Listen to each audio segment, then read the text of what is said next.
The shelves are empty. My bed is a fucking mess, which means it is time for me to show you my entire physical TBR. Hi, I'm Rita. Welcome back to my YouTube channel, Life Worth Reading. And welcome to the updated version of my entire physical TBR for the year of 2025. I am terrified and really excited to show you all the books that I currently own that I haven't read yet, so we can actually count it for the rest of the year and for all the TBR projects that I'm going to be doing throughout 2025. I have divided all the books into different categories. I am not going to give a synopsis for any of these books. I'm just going to mention the title, the author, and we are swiftly moving on. I don't have the biggest TBR out of every single booktuber. I have certainly less than 100 books, hopefully under 90 books even. So I'm excited to show you. I'm also a little bit terrified, but it's time to dive into my pile of shame. I'm going to be starting with the genre of books that I have the least amount of books for, and the first one is romance. I have Honey and Spice by Baluba Lola and Half a Soul by Olivia Atwater. Next up we have horror, which is a genre that I love, but I don't actually own a lot of books in the genre. The first one that I have is The Invocations by Christopher Sutherland, Our Share of Night by Mariana Enriquez, and Plain Bad Heroines by Emily M. Danforth. Then we have mysteries, or books with mysteries in it. The Fortune Man by Nadifa Mohammed, O Príncipe da Neblina de Carlos Ruiz Zafón, The Violent Conspiracy by Brendan Slocumb. Next up we have sci-fi and dystopian. Firstly we have A Clockwork Orange by Anthony Burgess, Parable of the Sower by Octavia E. Butler, The Martian by Andy Weir, I Who Have Never Known Men by Jacqueline Hartman, and The Ballad of Songbirds and Snakes by Suzanne Collins. Now I'm going to be talking about the books that I'm describing as other genre or other categories. They don't really belong anywhere else on this list. So let's start out with What We See When We Read by Peter Mendelssohn. A poetry book, Poesia de Álvaro de Campos de Fernando Pessoa. Another poetry collection that I have, As Causas Perdidas, Mitologia de Poesia Hispano-Americana de António Cabrita. Os Filhos dos Dias, de Eduardo Galeano. Curiously, this book is on my TBR, but I'm only going to be finishing it at the end of the year because this is a collection of historical facts that happen in this day to celebrate humanity or to explore the downsides of humanity. So there's a little snippet for every single day. So I have been reading this every single day, and I'm only going to be finishing it on the 31st of December of 2025. Asteroid City, the screenplay by Wes Anderson.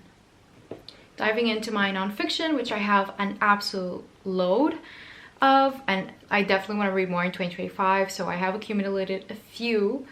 And the first one is Why I Write and Other Essays by George Orwell, Just Kids by Patti Smith, 3 books by Michel Pastoureau. This is a series on the history of colors, so we have the history of the color black, the history of the color red, and the history of the color blue.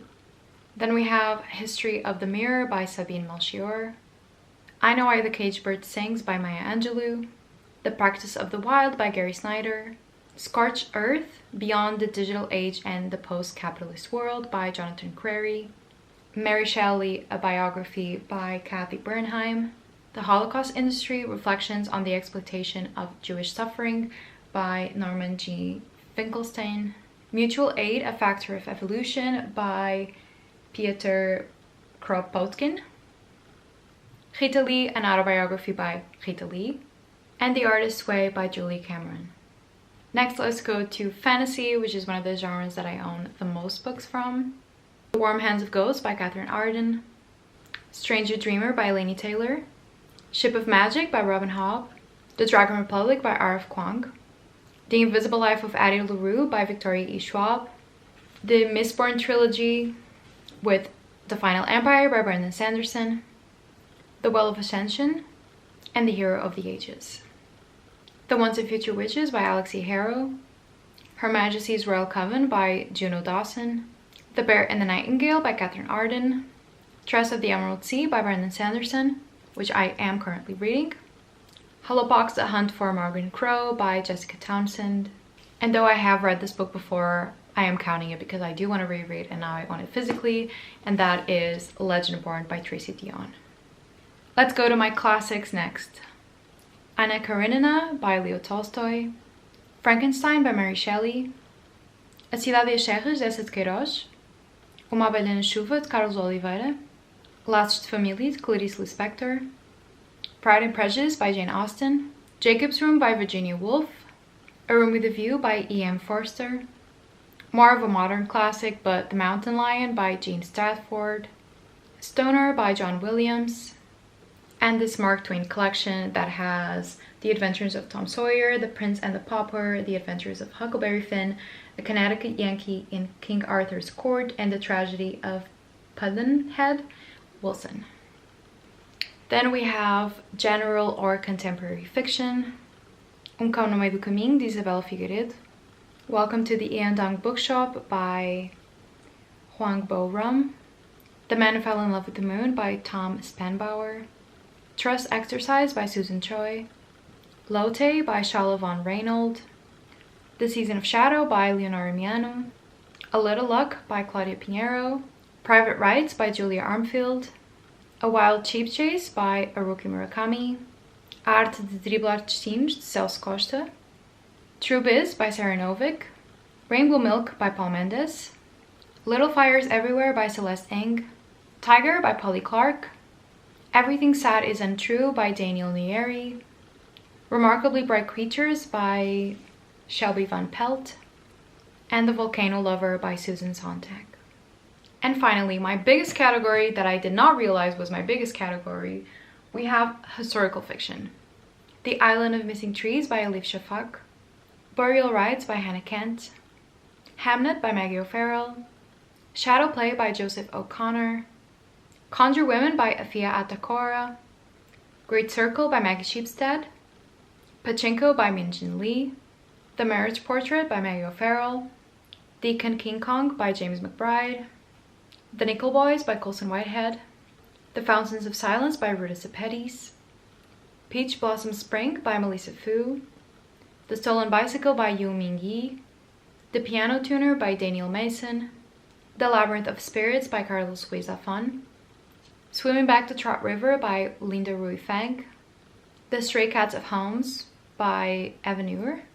The Prophets by Robert Jones Jr. And finally, the Neapolitan Quartet. That is The History of the New Name, History of Those Who Stays and Those Who Go, and History of the Lost Child, all by Elena Ferrante. So that is it, friends. That is every single book that is on my TBR. Okay, so I just picked up every single book and I counted them. And if my count is correct, and if I have the same number here, that would be amazing. If not, something happened. But my current number is 95. So I thought I was doing a lot better than I am. I really thought I would get under 90. I really thought that would happen. I guess that it didn't. In my defense, I did count a book that I have previously read. I have read Legendborn. So it's not, it is on the TBR, but because I want to reread it, should it count? You let me know. If not, we have 94. Also, I have two like poetry collections. I don't really count that as TBR because I don't do, if I do a TBR episode, I'm not going to pick a poetry book because I like to take my time reading poetry. I like to read a poem every now and then. It's not a book that I read cover to cover, if that makes sense to you. I don't know if it does. So The Artist's Way also is not a book on my TBR because that's a project that's like a lot of weeks a project, so I haven't read it yet because I haven't had the actual brain cells to fulfill the prompt and to do the experiment instead of just reading it. So if you count all of those, we get to 91. Also, there's a screenplay by Wes Anderson. So in my TBR, as in the books that I count, for example, on my reading journal, the books that I pick from my TBR jar when I'm doing the TBR destruction episodes, then that's 90. But obviously I wanted to show you every single book that I own that I haven't read, even if it is under those murky waters. A lot of this damage happened around my birthday, around Christmas. That's where a lot of it happened. We have some progress to make in the next couple of months. We really do. I have read one book this year, so I have taken a book off my TBR that I didn't show you in the stacks, and that was A Curious Beginning by Deanna Raybourn. But that's the only book that I've read this year. So we have a lot of progress to do, but I'm excited to do it. And I think I'm going to have the best time this year reading. Let me know which books you think I should prioritize, which books you think I will absolutely love. Do you see any on there that you would just tell me to like, girl, not worth it, unhaul it or something? Because there are a lot of books here that are TBR veterans at this point, and there are a lot of books that I feel like I have lost my excitement for. And you know that I'm ruthless with my hauls, so let me know which books you think are just not worth the read. And also, if you're feeling courageous enough, let me know what number is your physical TBR currently at. Do you have any projects to read your TBR in 2025? I certainly do, clearly. TBR Destruction Project will be continuing. I will be filming my first episode now in January because goddamn do I need to.